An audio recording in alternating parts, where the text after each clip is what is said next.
Hello বন্ধুরা, আজকে চলে এসেছি একটি নতুন রেসিপি নিয়ে। তো চিকেনের এই রেসিপিটা তোমরা সবাই বানাতে পারো। তো দেখে নাও, আজকে করব চিকেন কোরমা। তার জন্য প্রথমেই পেঁয়াজটা বেরেস্তা করে ভেজে নিয়েছি, আর তারপর ওই সাদা তেলে আর একটু ঘি দিয়ে গোটা গরম মশলা ফোড়ন দিয়ে দেবো। তেজপাতা, দারচিনি, ছোটো এলাচ, লবঙ্গ সব কিছু দিয়ে ভালো করে নাড়াচাড়া করে নিয়ে মাংসটা দিয়ে দেবো। এখানে প্রায় 800 গ্রামের মতো মাংস আছে। তো এবার মাংসটাকে ভালো করে ভেজে নেব। যখন দেখবে যে মাংসর কালারটা চেঞ্জ হয়ে গেছে, তখন আদা রসুনের পেস্টটা দেবো আমি। তো এইভাবে ভালো করে ভেজে নিচ্ছি। এবার দেখো, চিকেনের কালারটা কিন্তু একটু চেঞ্জ হয়ে গেছে, তখন আমি আদা রসুনের পেস্টটা দিয়ে দেবো। মাংসের পরিমাণ অনুযায়ী পেস্টটা দিলাম। এখানে খুব বেশি একদম লাগবে না, যেহেতু এটা শুধু হচ্ছে মানে আলু ছাড়া একদম, তো একদম গ্রেভি মাখো মাখো টাইপের করব। চিকেন কোরমা যেরকম হয় অ্যাকচুয়ালি, খুব ঝোলও নয়, খুব একদম শুকনোও নয়, একটু গ্রেভি টাইপের হবে। তো সেই হিসাবে মশলার পরিমাণ দিতে হবে। তো আদা রসুনটা ভালো করে নাড়াচাড়া করে নেওয়ার পর অন্য মশলাগুলো দিয়ে দিচ্ছি, যেমন ধনে গুঁড়ো 2 চামচ, জিরে গুঁড়ো 1.5 চামচ, গুঁড়ো লঙ্কা প্রায় 2-2.5 চামচ।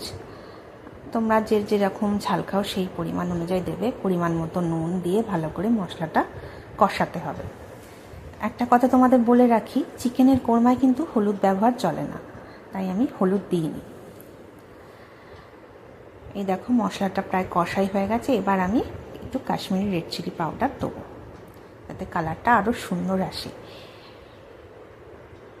দেখো, কালারটা নিমেষেই চেঞ্জ হয়ে গেল।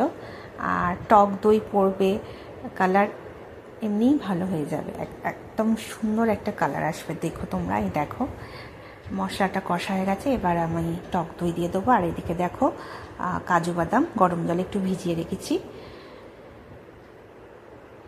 তো দেখো, মশলা কষা প্রায় রেডি, কালারটাও চেঞ্জ হয়ে গেছে। এবার আমি দই দিয়ে দেবো, টক দই দিয়ে এবার ভালো করে আবার মশলাটা কষতে হবে। দই দেওয়ার পর কালারটা দেখবে একটু চেঞ্জ হয়ে যাবে। দই যখন দেবে না, ফ্লেমটা একটু মিডিয়াম করে নেবে, নাহলে দইটা কেটে যাবে।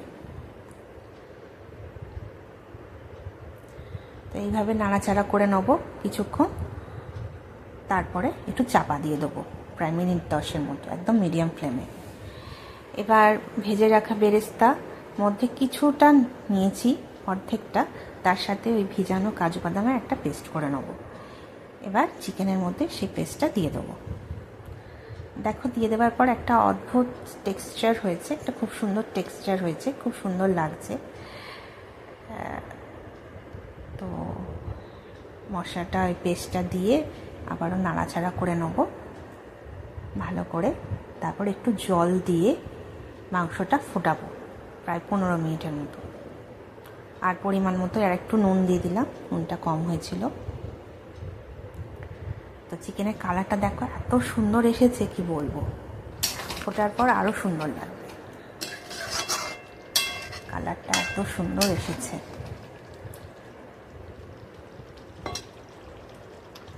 আর হ্যাঁ, আর একটু পরিমাণ মতো চিনি দিয়ে দেবো, কারণ টক দই পড়েছে আর কাজু বাদামের পেস্টটা পড়েছে, তার সাথে একটু চিনি না দিলে টেস্টটা অ্যাডজাস্ট হবে না। তো এই মতো অবস্থায় আবার একটু চাপা দিয়ে প্রায় 10-15 মিনিট আবার ফুটিয়ে নেব। দেখো, আমার চিকেনটা প্রায় হয়েই এসছে। তো এখন ভেজে রাখা যে অর্ধেক বেরেস্তাটা আছে সেটা দিয়ে আবারও কিছুক্ষণ নাড়াচাড়া করে নিয়ে আবারও মিডিয়াম ফ্লেমে চাপা দিয়ে কিছুক্ষণ ফোটাবো, প্রায় 5-10 মিনিট। তাহলেই আমার চিকেন কোরমা একদম রেডি হয়ে যাবে। এই দেখো, কালারটা কি সুন্দর এসেছে। আমার চিকেন কোরমা একদম অলমোস্ট রেডি। তো নামানোর আগে চেরা কাঁচা লঙ্কা দিয়ে দিলাম, আর দিয়ে দেবো গরম মশলা, আর অল্প পরিমাণে একটু ঘি দেবো। দিয়ে একটু নাড়াচাড়া করে চাপা দিয়ে দেবো, যাতে গন্ধটা ভেতরে থাকে। তো এইভাবেই আমার চিকেন কোরমা একদম রেডি হয়ে গেছে। তো একদম দারুণ হয়েছে চিকেন কোরমাটা। তো তোমাদের এই ভিডিওটা কেমন লাগলো অতি অবশ্যই সবাই জানিও। এই রেসিপিটা কেমন লাগলো, ভালো লাগলে একটু লাইক, কমেন্ট, শেয়ার করে দিও, আর আমার চ্যানেলটিকে সাবস্ক্রাইব করে দিও। তো এটাই হচ্ছে আমার চিকেন কোরমার একদম ফাইনাল লুক। তো তোমরা দেখে বলো কেমন লাগলো তোমাদের। অবশ্যই এইভাবে একবার বাড়িতে বানিয়ে দেখো, ভীষণ টেস্টি হয়। এই চিকেন কোরমা তুমি রুটি, লুচি, পরোটা বা জিরা রাইস, ফ্রাইড রাইস, পোলাওর সাথেও খেতে পারো। তো আমি আজকে একটু জিরা রাইস করেছি, জিরা রাইসের সাথে চিকেন কোরমা। তো বেশ ভালো লাগে এই কম্বিনেশনটা। তো তোমাদের কেমন লাগলো অতি অবশ্যই সবাই জানিও, তোমাদের কমেন্টের আশায় থাকবো। তো আজকে ভিডিওটা আমি এখানেই শেষ করছি। সবাই ভালো থেকো, সুস্থ থেকো, আর এই রেসিপিটা অবশ্যই ট্রাই করো একদিন। আশা করি তোমাদেরও ভালো লাগবে। ওকে, থ্যাংক ইউ।